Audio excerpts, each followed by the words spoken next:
All right, hello. I hope y'all are having a wonderful day. Hey, this is chapter 20, Coastal Processes and Terrain. Right? This is the last chapter in the book. McKnight's Physical Geography and Landscape Appreciation, 12th edition, published by Pearson. We've done it. We've gotten to the end. This is it. What? You're not going to see my pretty face after this? You never know about that. I might pop up when you least likely expect it, right? All right, so this, again, all these chapters, I love teaching. I love doing this topic. But there are certain things that I really, really love, right? I love my research. I love what I do, hunting down mammoth bones and stuff, right? But I also always look at where I'd like to, retire one day, right? Where I'd like to live, which is why I love the volcanoes. They're in the mountains, right? Glaciers in the mountains. So I'd love to live in the mountains, right? Hunting and fishing in a little cabin. I love that, right? But if I can't live there, where's the other place I want to be? On the coast or in the ocean, right? Because I love to scuba dive too, right? There's all kinds of exciting things to do. And the ocean's so beautiful. There are so many things going on in it. It is just a whole nother world, and it's amazing. But we're going to get going here and see what chapter 20 has to show us. All right, coastal processes and coastal depositional landforms. So let's get rolling. All right, so first of all, the coastal processes, interface of three major component Earth's environment, the biosphere. There's creatures living there, right? And you even have some of the lithosphere in there, right? And it's part of the hydrosphere, and I'd actually say even the atmosphere, right? Because guess what? Rain comes down into it. So I actually wouldn't say three. I'd say just like everything else, it's all intertwined. It's interconnected. You can't have one without the other, right?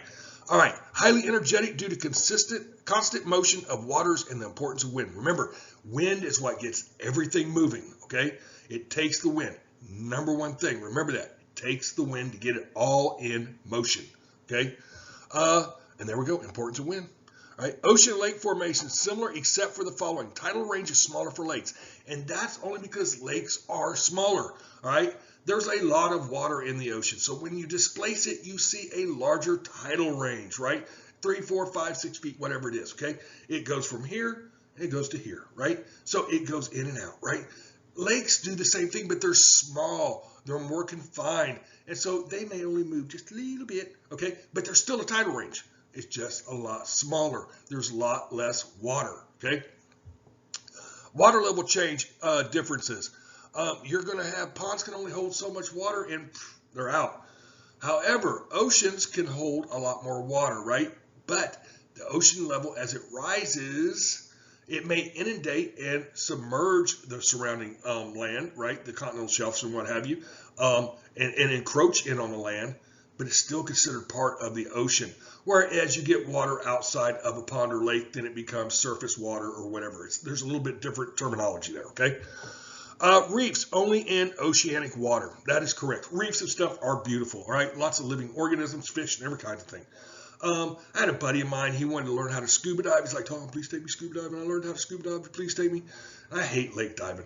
There is nothing in lakes. There's some old dead tree logs. And yeah, there's fish and stuff, but not the pretty corals and the fans and everything else. And I was like, okay. So I took him 2 or 3 times to go scuba diving. I was not impressed, of course. He was happy. He was scuba diving. Me, I've been down, I don't know, a couple of 100 times. I've been about 200 and some feet down. Don't ask me how, I won't tell you. But anyway, I've been deep and I've been in a lot, okay? I've seen just about everything in the ocean, right? Now, he finally got stationed in the Sinai, right, over on the Red Sea, which is like number 3 most beautiful place to dive in the world, right? Okinawa was like number 2. Or number 1, depending on danger and everything you throw in there. Great Barrier Reef, again, 1 or 2, depending on what danger you have there, okay? So, Okinawa, that's where I learned beautiful, absolutely beautiful, a lot of dangerous stuff that'll kill you too, right? So, he went to the Sinai, he went to the Red Sea, comes back. I'm like, dude, you want to go scuba diving? He's like, no, we are not going lake diving. I was like, you finally figured it out. All right. So, anyway, he finally got to be in a real ocean, a real sea, and just saw just how pretty it really was.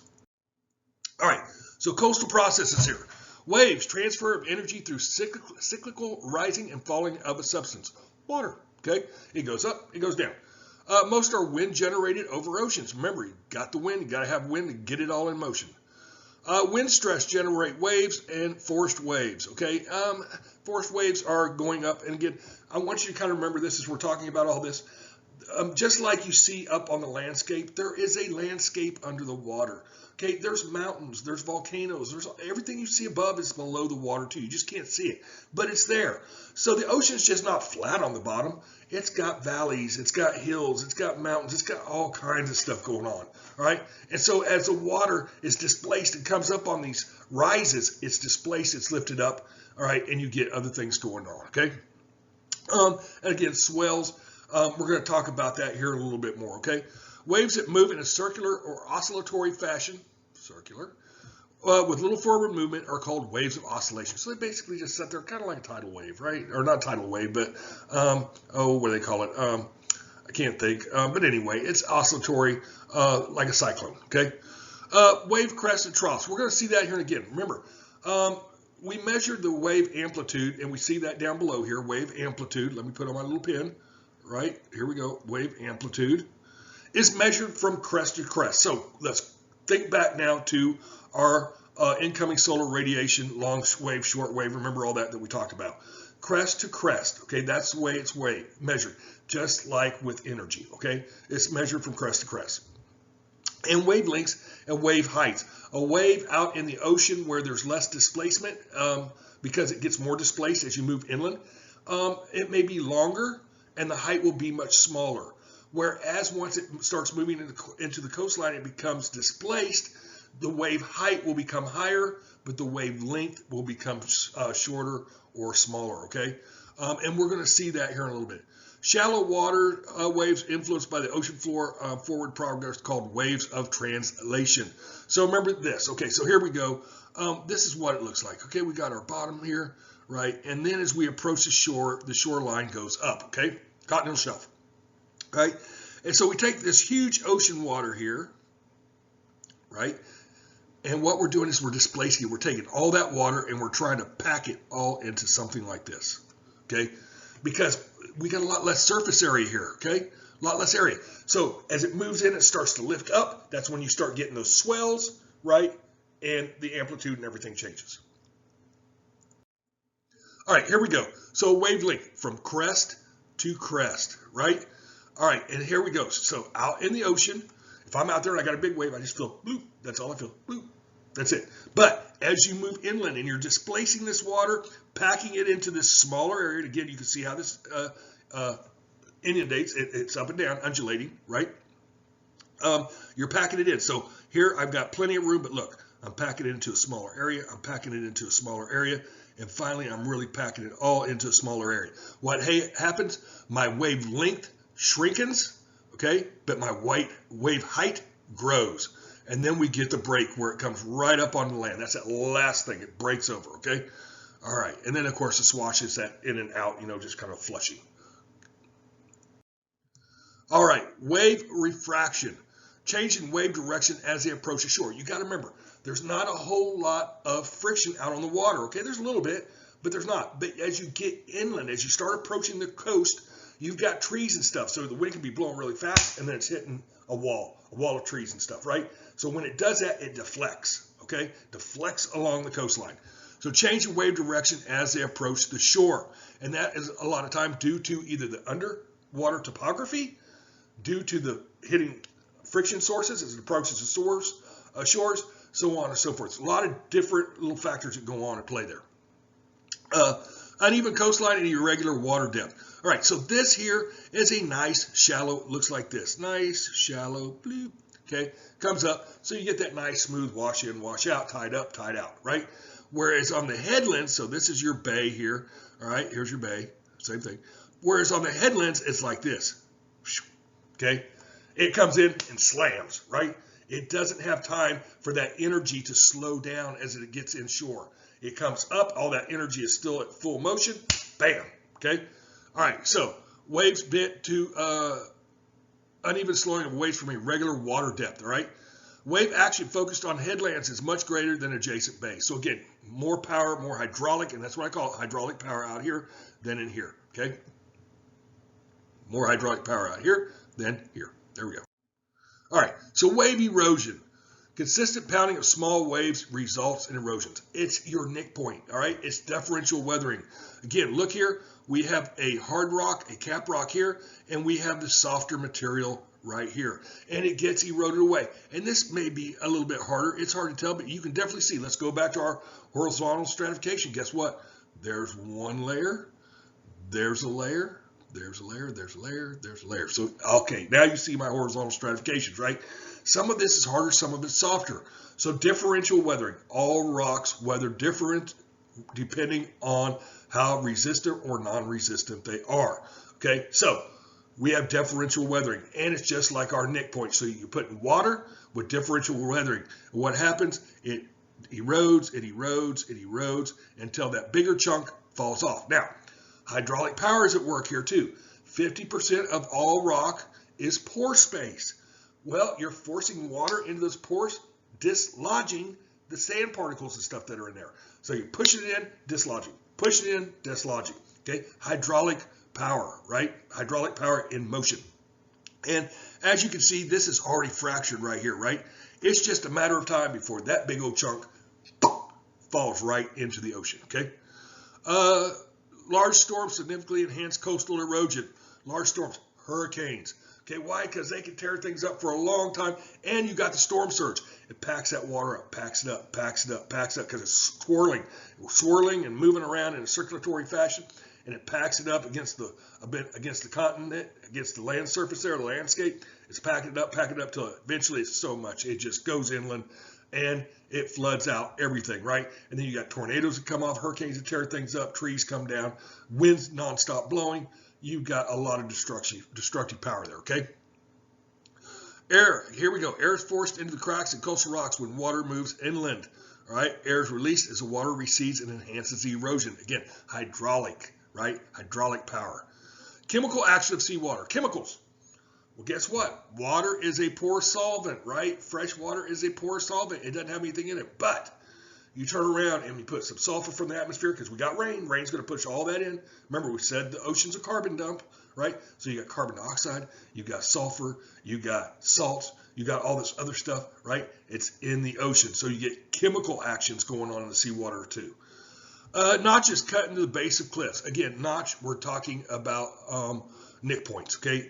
Just like rivers, there's nick points. You got the water, it's beating against there. Now, a nick point for the most part is when the water is running off the surface, hitting the bottom and etching it out, right? This here is doing it from the bottom up. Instead of top down, it's bottom up. Tsunamis. Okay, this is Indonesia. I touched on this before, and I don't mean to sound, like I don't care. I do. It was great destruction, over 100,000 lives lost in Indonesia. It was very sad. But tsunami's a different monster. So the waves are triggered by disruptions in the ocean floor, usually due to subduction. Here we go. Here's my subduction zone right there. Okay, right there. See that? Hopefully you see those red lines popping up. There's my subduction zone. So I've got that torque going. I got a torque going. Eventually, when you got too much pressure, something's got to give and it pops. And when it does, it pulls all that water in, displaces it, and then lets it go in just a very fast motion, okay? So when a fault rupture on an ocean floor generates a tsunami, the entire depth of the ocean above the rupture is displaced. It's inconspicuous in the open ocean. Look, here's my epicenter here, right? Here's my epicenter. Look, I still got a small wave with a wide wave or amplitude is rather large, right? It's wide crest to crest. All you do is get a little bloop. That's it. That's all you feel. Again, it's when you take all that water that it's been displaced because it's been pulled out of this. It's been pulled from all here. It's now all packed up right here, and it's let go at one time. Again, look at this. It can travel 400 miles per hour. That's fast. Up to 40 meters tall. That's a big wave. So it's fast, it's powerful, it's big, and it comes at you all at once, right? Running away is not going to get you anywhere, okay?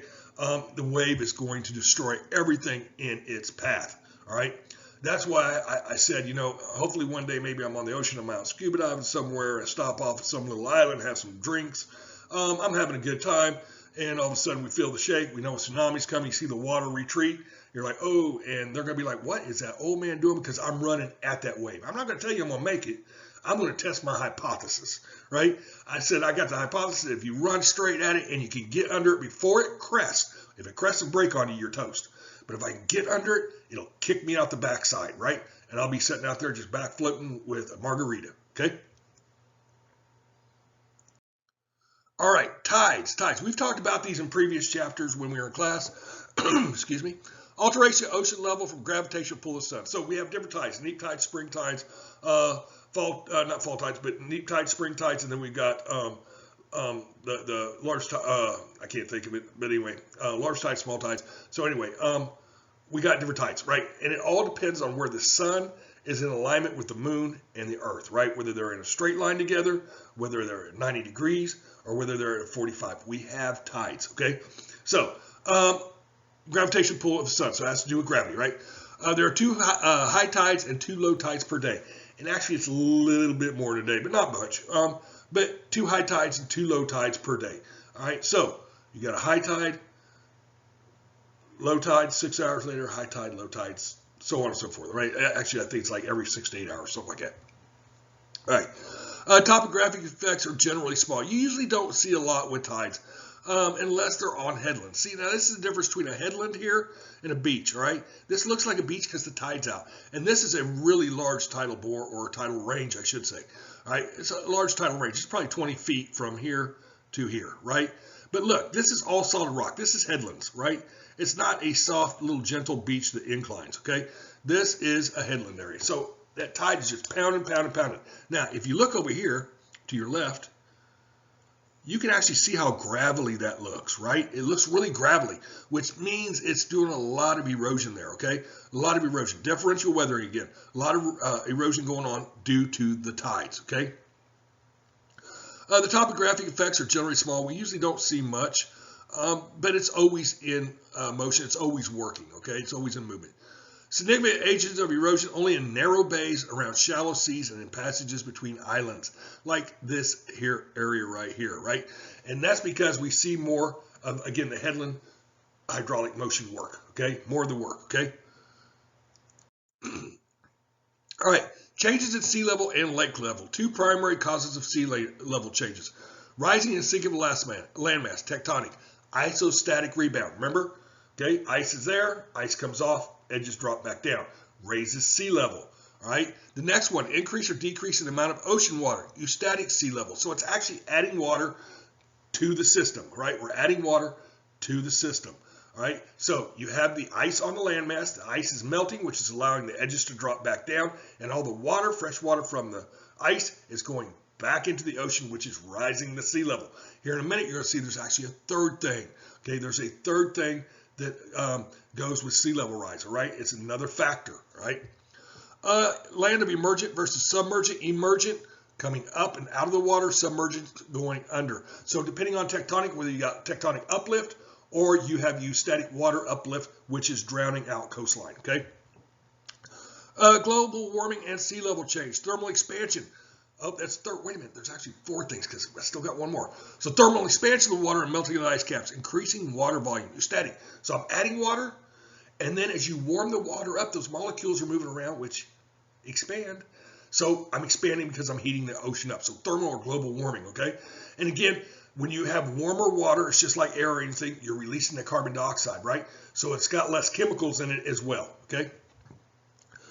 Sea level rise of up to a 0.5 meter by the end of the century. Now, 0.5 meters doesn't sound a lot, but in some places, that's the difference between having a home and not having a home. Okay, 0.5 meters is going to put a lot of places underwater. You look at all the big cities. Okay, you look at LA, you look at New York, Boston, Seattle, Washington, Houston. If they go underwater, and it don't take much. New Orleans, big time. New Orleans already been underwater with Katrina, right? It's built on a delta. It could go underwater at any moment. But you have all these big cities. Well, what happens as sea level rises and that water starts encroaching in on the landscape or the landmass? Guess what happens? It displaces the people. Now we have all these people that are in the big cities on the coastline. They're moving into the central part of the United States. Well, that's the breadbasket. Now what happens when we have all these people and no food? Okay, you got to think about it. Cause and effect. Cause and effect. You're going to hear that all the time. Cause and effect. All right, ice push, body of water that freezes in winter, resulting in expansion and subsequent contraction of ice. So anyway, if you've ever been north, and they say this is usually most common in the Arctic and Antarctic regions, and that's true because you got a lot more ice there. But if you've been in the wintertime, if you've been up to like Nebraska, even Kansas sometimes, but Nebraska for sure, Montana, Minnesota, Iowa, if you've been up in that area and you've ever seen a lake in the wintertime, these big chunks of ice, as the lakes freeze over, that water's got to go somewhere, right? And it expands and it pushes the big chunks of ice up out of the lake. It's really cool to look at, but you can actually see kind of the force that the ice has, like a glacier would work, because there's big boulders that are around these lakes to kind of keep all that there, and it pushes these big boulders up and out of the way. I was headed down the highway one time, and I looked like Dukes of Hazzard. I was rampant. The ice, the ground had frozen so hard that the moisture in the ground had lifted the concrete chunks of the roadway up on the highway. I finally got my car slowed down. I'm scared to death. We stopped. We called the highway patrol out. They come out and shut the highway down. And they said, yeah, it happens all the time. You know, as soon as it gets warm enough, the ice will melt and the block will fall right back into place. And sure enough, by the next day, it was back in place. But it just got so cold that one night that the moisture that was under the ground had displaced that ice, okay? Ice pushes on land significantly modify land surface similar to glacial advance. There we go, glacial advance. Organic secretions. Many aquatic animals form calcium carbonate shells, all right? And depending on how much carbon dioxide, we've talked about our foraminiferous and bios and all that good stuff, all right? Their shells can become weak and soft, okay, depending on what's in the ocean. But they also secrete. They help make sedimentary rock and stuff. It's their secretions that once that sedimentary sediment is compacted, it's those secretions that kind of help hold it all together, kind of turn it into rock, okay? Glue, right?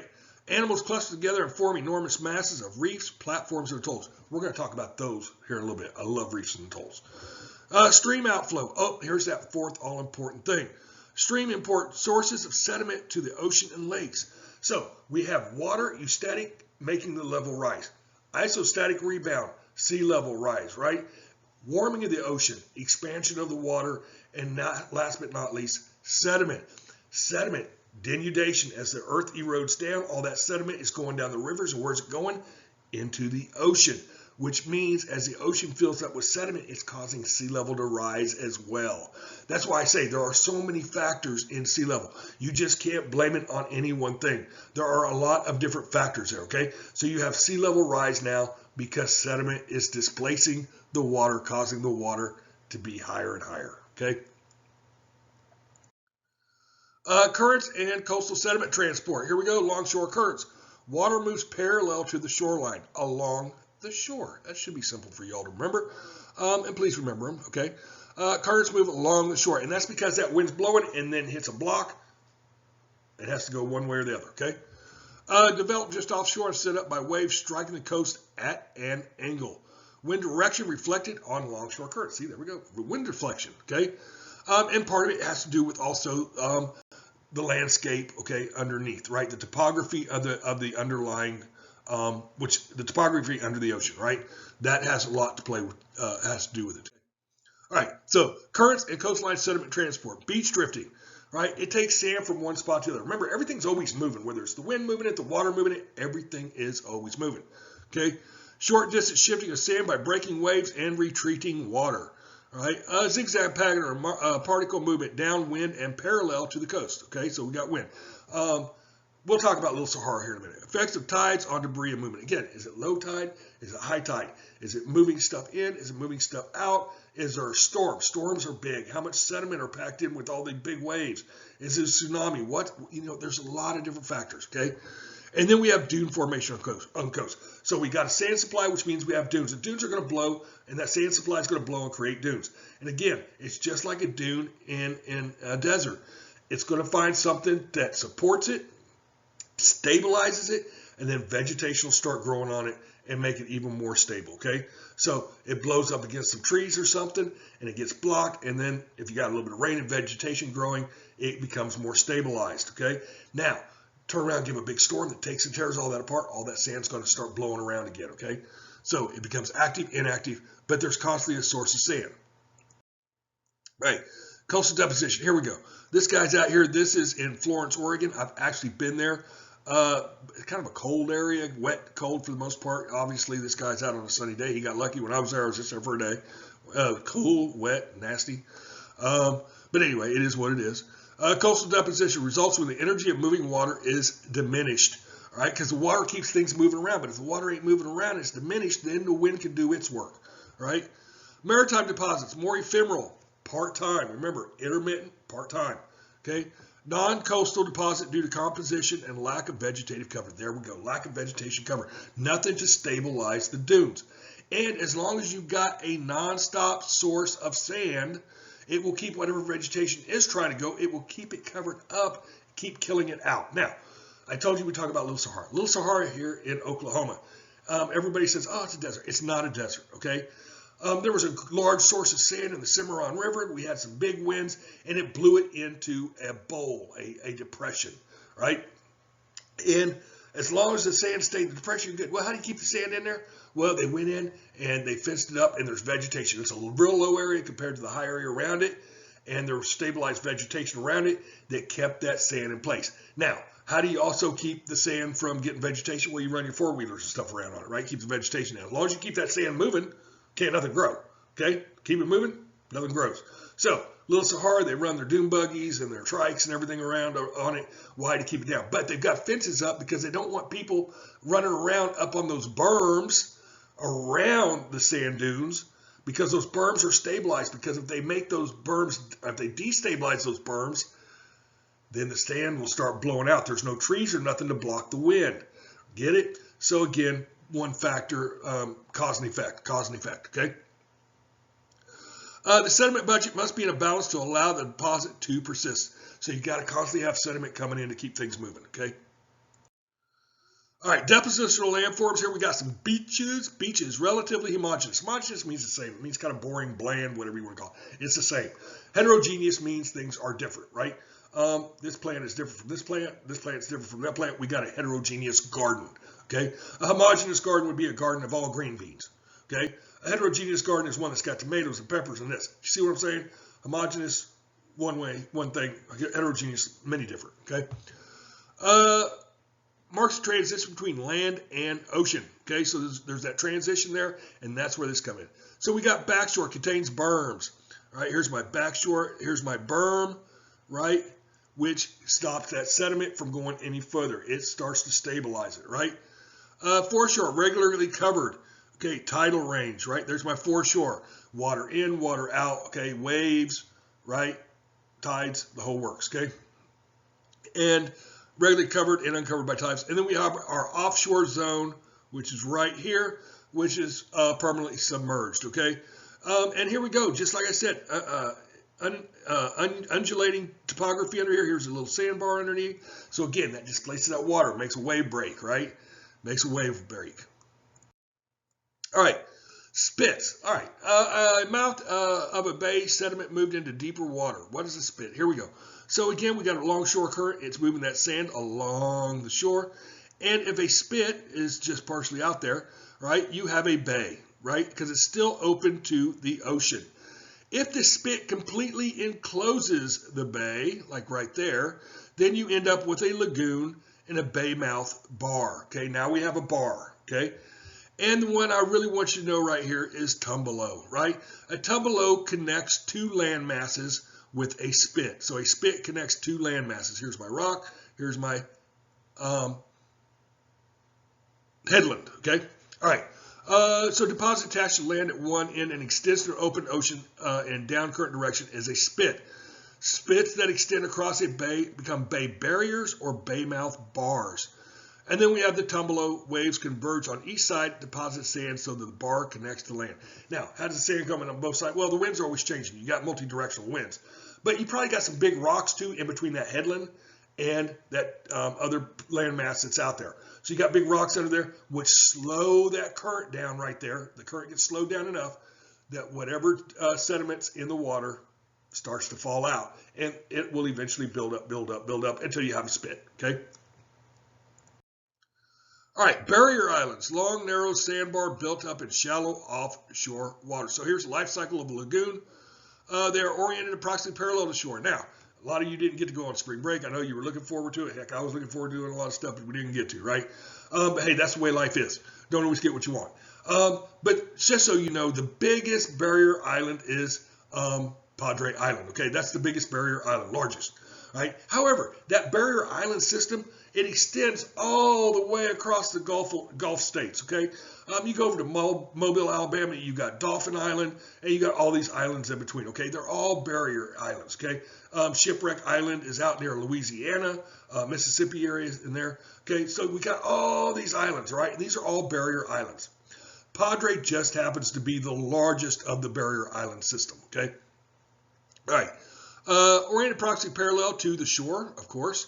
Only rise a few meters. Ooh, so if you give me 0.5 meters of sea level rise, there go barrier islands. And guess what? A lot of people live on them barrier islands or close to them. All right. Some are the Great Lakes. Lagoon formation, mudflats. So here we go. We got our lagoon. So I got my barrier islands here. Let's look at the top one. I got my barrier islands. I got water that can get in, water that can get out. So tidal range is good. I got a lagoon.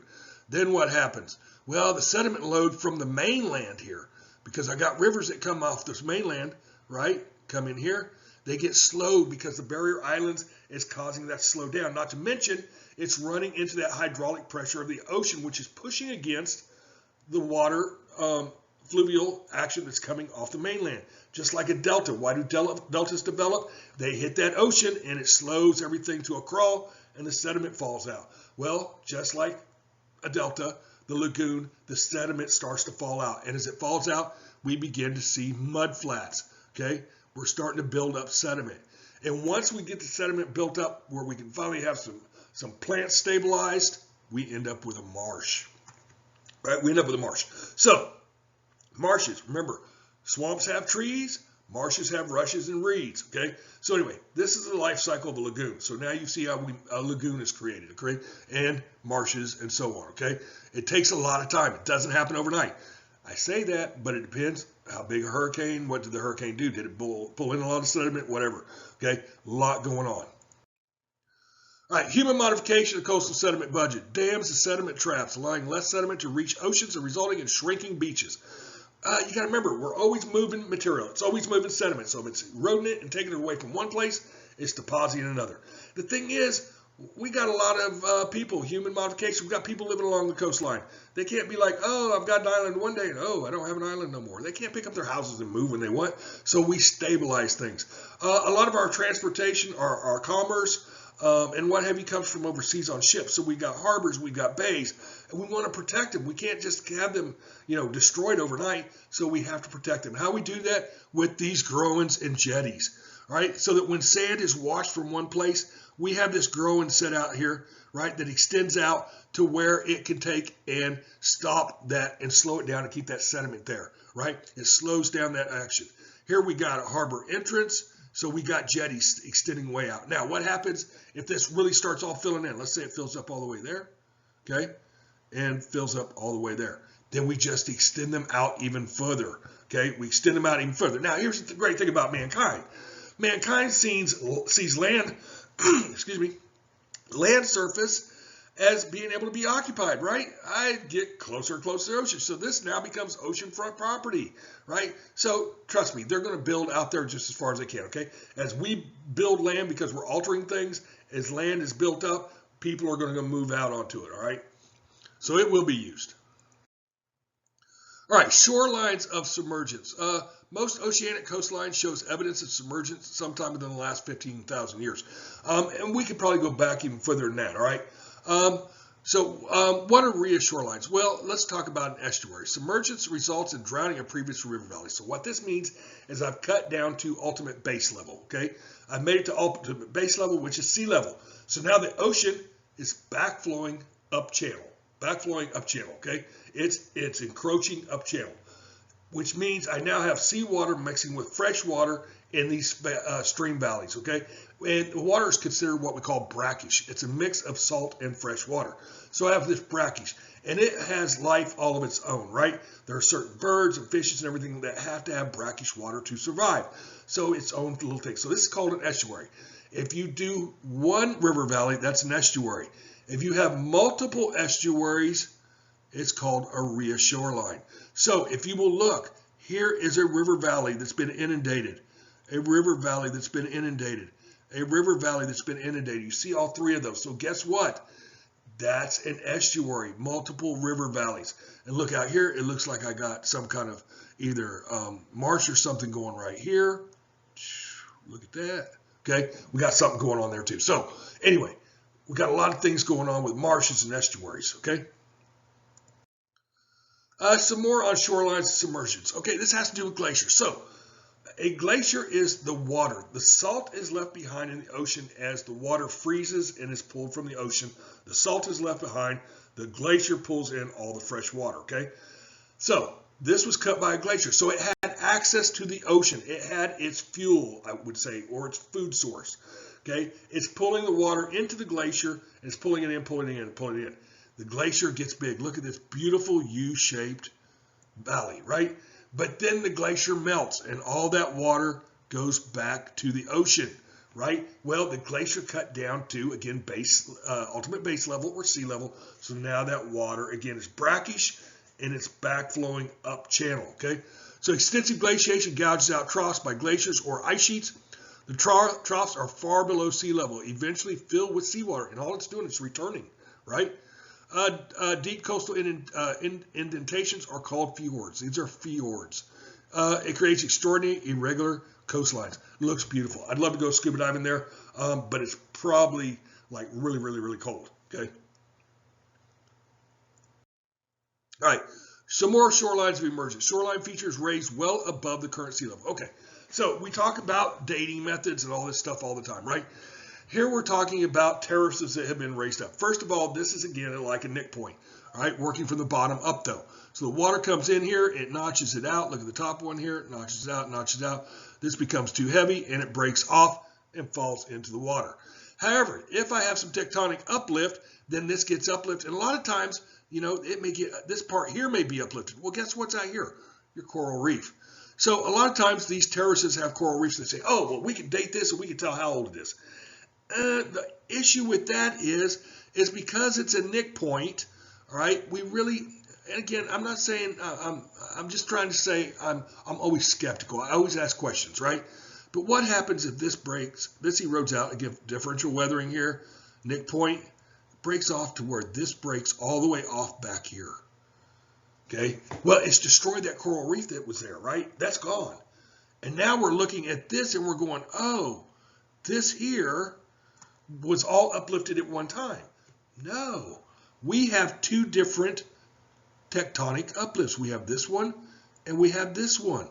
But because of the notching and the erosion, we don't see the first one. So you always got to ask those questions, all right?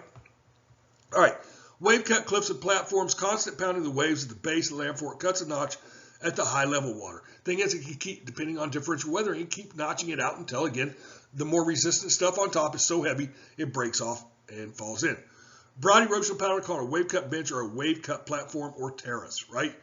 Most cut debris shifted by just beyond the wave cut bench to wave built terraces, okay? Same thing. There you go.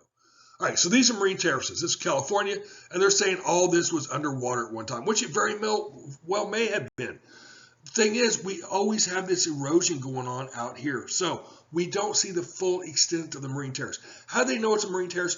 Because of fossil organisms. Okay, they've got fossils. They find fossils all the time and say, okay, we know this was underwater. Yes, and sometimes based on the fossil, you may even know when, depending on what type of fossil it is, what species. But sometimes you can't exactly tell, okay? Because the fossils expanded in a large time frame. So we can say, oh, well, this happened during the Tertiary, or this happened. How many years does that cover? Okay, so we can't be as accurate. Can we get close? A lot of times, yes. Can we be accurate? Not always, okay? So wave cut platforms alongside tectonically, there we go, tectonically rising coast, which means we got uplift. Several instances of marine terrace indicate several episodes of marine terrace formation. Again, though, is it all of the terrace that we're seeing or not? Are we only seeing parts? It can be used to deduce the history of the water levels in a region.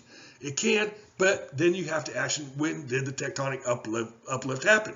All right. Of course, that was underwater at one time, but when did it get tectonically uplifted? Okay. Again, sometimes we can date it off fossils. All right, coastal deposition landforms. Here we go, reefs. I love me some reefs. All right. First of all, stay off my reefs. All right. Don't be going down there like Bozo the Clown. You put your fins on, you dump all your air out of your system, and you sink to the bottom. You start walking around like Bozo the Clown. Don't do that. Okay? Because you'll kill my reefs. All right. Reefs are very, very environmentally can get environmentally stressed. Right. They're very delicate to environmental change. You can kill one little bitty piece of reef, and you can kill a huge reef. Okay? They live. It's like symbiotic. They mutualism. They work together to keep each other alive. You kill one, you kill them all. Stay off the reefs. If you don't know how to scuba dive, have somebody teach you. But don't just go out and think, oh, I'm going to go down here. No, you're going to kill some stuff. And if you kill off the reefs, you kill off the fish. And if you kill off the fish, you kill off mankind. Because guess what? We can only grow or raise so many cows and pigs and turkeys and stuff, right? A lot of human consumption comes from the ocean. Don't kill it, all right? All right. Excuse me. Most continents and islands fringed with coral reefs or another coralline structure. We'll talk about the atolls here in a minute. Okay. Critical element is a group called anthosian animals. These are little polyps. Please remember that. Calcium carbonate skeletons from coral polyps. Please remember that. It's one little coral polyp. And they all coalesce together to create your reef. Okay. Have a blossom-like appearance similar to plants. I'm telling you, some of the prettiest stuff you will ever see is coral reefs and the fans and all the life that is in an ocean. It is so beautiful, right? And all the colored fishes and everything. It's just gorgeous. Have strict requirements for their survival, and they do. They can only be so deep in the water, right? The salinity has to remain constant. The heat and the temperature have to remain constant. The pH has to remain constant. So everything plays a part. There are so many factors. If you change one thing just a little too much, you kill it out, all right? You kill it out.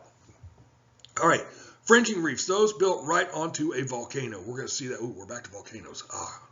Barrier reefs, corals that appear to float around a volcano, and then we have atolls, all right? And we're going to see those here in a couple of slides. It'll be a little easier to explain. Because first things first, here are the in-class prompts for chapter 20. All right, so I love to scuba dive. I told you, don't tear my stuff up. I love to scuba dive. I'm out there, I'm looking, I'm having a good time, right? I can float literally an inch off the bottom of the ocean floor, right? And that's what you should be able to do. You should be able to just hover there, right? Looking like you got, like, I don't know, like you're a spaceman, okay? So anyway, I collect shells, right? I've dove all over the world, done all kinds of things. So anyway, this is one of the things I get into. All right, so prompt one, Triton trumpet, one of the largest of all the shells, right? That particular, I laid that tape measure down. It's around 16 inches tall or long, right? The largest one's 20 inches. It's in a museum. The majority of them are only 12. So this is a granddaddy, right? Prop two, look at that. It's what we call a spider conch. It looks like a spider.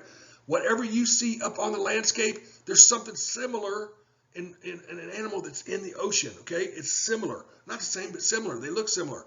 So that's what we call a spider conch. And all these are snails, okay? These are all snails. All right, and then prompt three is a scorpion conch. Look at that. Tell me it doesn't look like a scorpion, okay? Looks like a scorpion, so it's a scorpion conch. And then prompt four are what we call male and female tiger cowrie shells. These are the largest of the cowrie shells. Some cowrie shells you find, like a golden cowrie, comes from like the Philippines and stuff. That's some bank right there, baby. That's money, right? Back when I was scuba diving, way back when, scuba diving all the time, a cowrie shell back then was 10 grand, right, for a golden cowrie. All right. So yeah, some things are worth a lot of money, right? But anyway, I used to collect shells. So anyway, these are some of my specimens, right? All right, distribution of coral coast off the world. All right, here's where I used to be, Okinawa, Japan, right up in this area here. Boop. Okay, lots of coral. It's literally Coral Island. Just go off, jump off in it. You're down 200, 300, 400, 500. I don't even know how deep it goes. Like I said, I went to 210, and I was a happy camper. All right, back to our atoll. So here we go. Fringing reef. It's connected directly to or growing directly on the volcano. Excuse me. As it grows up and out, okay, it becomes a barrier reef. Now, as the fringing reef is growing up and out off the volcano is eroding away. It's disappearing, okay? And when we finally, and again, this is all the genesis of an atoll, right? And once we finally get down, we get an atoll. Right? If you get some plants and stuff growing on it, it can even be a lagoon, right? But this is an atoll. So you start out with fringing reef, right? Then the barrier reef extends out even further, and then you get complete, the volcano's gone, it's eroded away, right? and then you get the atoll, okay? That circular that's filled in with water, okay? Beautiful areas to scuba dive. Some of them are awesome. Wait a minute, that's it. What? Chapter 20 is done. Oh my goodness, now what am I going to do? I have no clue. I don't know. So, you might check YouTube every once in a while. I don't know, maybe I'll go in there and put Tom's euphemisms or something, or Tom's sayings of the day. Who knows? I'll do something because I've kind of gotten used to this YouTube thing. Hopefully all these tutorials help you out. Hopefully we can get you all through the semester because I want to see you all succeed. But you got to do your part. You got to watch the tutorials. You got to ask questions. And we'll be on our conference calls and stuff. But you've got everything you need now pretty much for the rest of the semester. Use it. Take advantage of it. I want to see you all do awesome. All right, so I've had a great time making these. Maybe I'll make some more one day. But hey, I want to see you all succeed. So go out there, study. We'll get through this time period together. We got each other's backs. And I just want you to have a great, great year. Stay healthy, stay safe, and peace out.